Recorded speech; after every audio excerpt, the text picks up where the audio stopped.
Well, hey everybody, Michael Reno here. Got a story for you that this takes place when I lived in coastal South Carolina back in the early 1980s. My wife and I lived in Surfside Beach, just south of Myrtle Beach, South Carolina. Now, I had been working for a graphics company and playing in a country band 6 nights a week. And then after the season was over, this is back before they had the golf packages and the season lasts all year now. But back then, after Labor Day, things just sort of shut back down. We bought a very used 32-foot Bristol sailboat. And we had plans to take off to the Bahamas, which we eventually did. But this boat needed a lot of work, and so I would spend 8 or 9 or 10 hours a day working on that boat, and then I would play in the seafood restaurants in Murrells Inlet, South Carolina at night, doing a solo. Now, back then, in this particular year, which would have been 1985, I think, that year there were 21 seafood restaurants in Murrells Inlet, South Carolina. There was also a gas station, a store that sold seafood that you could take home and cook yourself. There was a filling station that had hardware, and all those seafood restaurants on what they call Business 17, right on the creek, they call it. And that creek is part of the marsh, which is part of Murrells Inlet. You can get to the ocean from in and out of there. That's why it's called an inlet, of course. Now, the year before, there had been 20 seafood restaurants, but the winter between, a shrimp boat had broken loose of its moorings there in Murrells Inlet during a big storm and washed up on the bank of the creek right up on the edge of Highway 17 business. And there was an old boy by the name of Tommy Chandler who owned 3 seafood restaurants in Murrells Inlet at that time. Well, it happened to wash up on a piece of property that belonged to him, and so he decided he'd just turn it into another seafood restaurant. He built a kitchen in the old shrimp boat and built a restaurant around it. Now, all those restaurants up and down through there, just about all of them at least, had a place where guys like me or girls would sit on a stool and play Jimmy Buffett songs and Tom Paxton songs or whoever, James Taylor, all those kind of songs. And what would happen was they would bring people, people would come up to the maitre d' or whoever and say, we need a table for 6. And they would say, oh, we don't have a table yet. And they would take you out and seat you on the outside patio bar. And then they would sell you very expensive long neck beers. And the deal is, as long as you were buying those long neck beers, your table didn't get ready. Now, they would sit there and enjoy the music and the view. You could just a nice view out through the creek there and through the marsh and the inlet. And right out there was a dock that went out, and there was a place called Cook's Seafood. And that is where the commercial fishermen that fished out in the ocean out there would bring their catch to sell it, to feed all those people in all those seafood restaurants. Now, I was playing at the Shrimper, and the Shrimper was just right next to that pier that went out. So all those guys that were selling their seafood out there would come in and eat and drink there at the Shrimper, a lot of them. Now, if you're from Mayport, Florida, please forgive me for saying this because it doesn't apply to everybody, I'm sure, but there's some crazy people come out of Mayport, Florida, and most of them are commercial fishermen. Now, these guys have got boats usually with a crew of from 2 to 4, and they're long line fishing, they're trolling, they're setting nets, they're catching anything they can out there to bring in and sell. And these guys, you got to be rough and tumble to live that life, because when they go out, they're out there from anywhere from 10 days to 2 weeks. Doesn't matter what the weather is, they're out there in it. So they got to be a tough bunch of people. And they look it. I mean, they look like bikers on boats. I ain't kidding you. They're a tough-looking bunch of guys. Now, usually what'll happen is those boys will come in, and when they call it coming on the hill, coming on land, they call that coming on the hill, and they'll take them a nice break when they come in off the water, and they've usually got about $900 or $1,000 a piece off of what they've caught in the 10 days or 2 weeks they were out there to get their holes full. And they're ready to party when they come ashore, I'll tell you that. Well, one night I was sitting there on my stool and playing, my Jimmy Buffett songs and my John Prine songs and all that stuff. And I saw 4 of them come walking down that pier, and I could tell they were ready to go. They had cashed in their catch, and they were ready to have some fun. So they came up, and the waitress seated them at a table right in front of me. I was up on a little stage with a little bar in front of it, and they were right there at that table, and people sitting all around. Well, these boys sit down, and they ordered them 2 long necks apiece just to get started. And the guy, I could tell which one was the captain. He was sitting right there in the front seat looking at me, and he had tattoos that said things that you couldn't repeat in polite public. This is a tough bunch right here, and I ain't kidding you.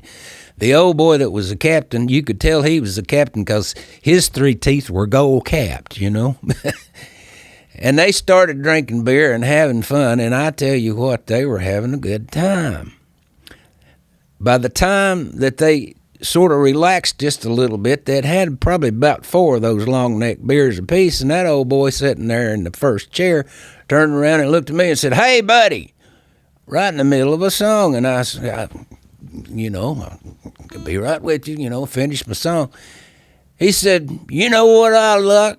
I said, "No, sir, what would you like?" He said, "I'd like to hear me a John Prine song." I said, "Well, I'd be glad to do you a John Prine song." I said, "How about Hello in there?" He said, "Oh, I love that. That's one of my favorite John Prine songs." So I sang Hello in there for him. And he stood up, reached in that snap billfold on a chain like bikers wear, and he reached there and got a $20 bill, stuck it in my tip jar. I said, "Well, thank you very much." He said, "I love me some John Prine. You going to be doing me some more of them, ain't you?" And I said, "You betcha, pal." So I sang a couple of Jimmy Buffett songs and maybe, I don't know, something else, or, He said, "Hey, I'm ready for another John Prine song. You ready to do one?" I said, "Yes, sir, I sure am." I said, "How about Paradise?" He said, "Oh, love me some Paradise." So I sang, "Daddy, won't you take me back to Muhlenberg County?" He liked it. He got a $20 bill out, stuffed it in my tip jar. I said, "It's time for me to take about a 15 or 20-minute break." I said, "I'd like to come out and say hello to some of you folks out there and thank you for coming." I put my guitar down and turned on some music, I walked out there, and that boy said, "Hey, come over here. Let's buy you a beer." I said, "Well, I don't drink while I'm working." I said, "But thank you anyway." I said, "Just tip your waitress good. That'd suit me fine." He said, "Oh, don't you worry. We're going to take care of that little gal." I said, "Well, I appreciate you boys coming in. I know you've been out there working." I said, "Let me just..." He said, "No, sit down here with us." I said, He said, I said, "Sit down here with us." He had a knife about that long. The rest of them had knives about that long, and they were all looking at me, and I said, "I believe I'll sit down here with you boys for a little bit." Well, we sit down. I said, "Well, how long you boys been out this time?" 3-2 said, "Good Lord," he said, "this has been a rough trip. The weather is awful. Fish weren't biting." He said, "We were out there 16 days this time before we got our fish boxes full." I said, "Oh, woo, that's a lot of work." I said, "Now, are most of you guys out of Mayport, Florida?" He said, "Anybody that's worth a damn's out of Mayport, Florida." I said, "Well, I get to sing for a lot of you boys. You're partiers, ain't you?" He said, "You doggone right we are. We work hard and we play hard." I said, "Well, I sure appreciate y'all coming." I said, "I've often wondered when you guys are out there fishing and you have to stay out that long, what do you do when you run out of something?" He said, "Oh, we keep up with one another on the radio. We got Marine Band radios out there and radar. We know where all our buddies are. If we run out of something, we'll just call up one of them on the radio and say, 'Hey, we need something. What do you got to trade?' And we'll just meet up somewhere and trade whatever we need." I said, "That sounds pretty interesting." I said, "What's the best trade you ever made?" He said, "The best trade I ever made?" He said, "I traded a roll of toilet paper for an ounce of pot once." I said, "Well, that sounds like a pretty good trade." He said, "I guarantee you both of us were tickled to death with it." I said, "Well, I guess I better go back to work here. He said, you going to sing me some more John Prine songs, ain't you? I said, sure enough. Hey, little lady, double rounds around here. This old boy's getting ready to go back to work, and we need some libation over here. Well, I got back on the stage, and I started out with a John Prine song. And that old boy, $20 bill right, and I was doing pretty good. So that said, I'd sing a couple of, songs by somebody else, and he'd say, time for another John Prine song there, little one. Okay. I sang every song that I could think about that John Prine had recorded that I knew even half the words to. And I would just run slap out of John Prine songs when it came time for my second break. And them boys down there, and they could hardly sit up in them chairs. And they were hollering, John Prine, John Prine. And I was like, boys, I've got to take a 20-minute break here, and I've got some stuff I've out in my van. I won't be able to come out there and sit with you. I need to go out there and take care of a couple of things. I'll be back in about 20 minutes, so. And that old boy with the big knife stood up and said, hey, when you come back, and he reached and got that knife and just stuck it right in that railing between me and him.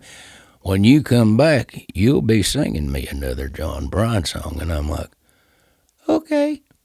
I went back to my van and sat down in the driver's seat and got the back of a McDonald's wrapper, and I wrote him a John Prine song. I had a sordid affair with a lady named Claire who turned out to be quite a boozer. She had quick opening thighs and bags neath her eyes and a hairdo to rival Medusa. Tell me, why can't you love me like she did? Why can't we just get along? Oh, why can't we do the things we did in the days before I wrote this song?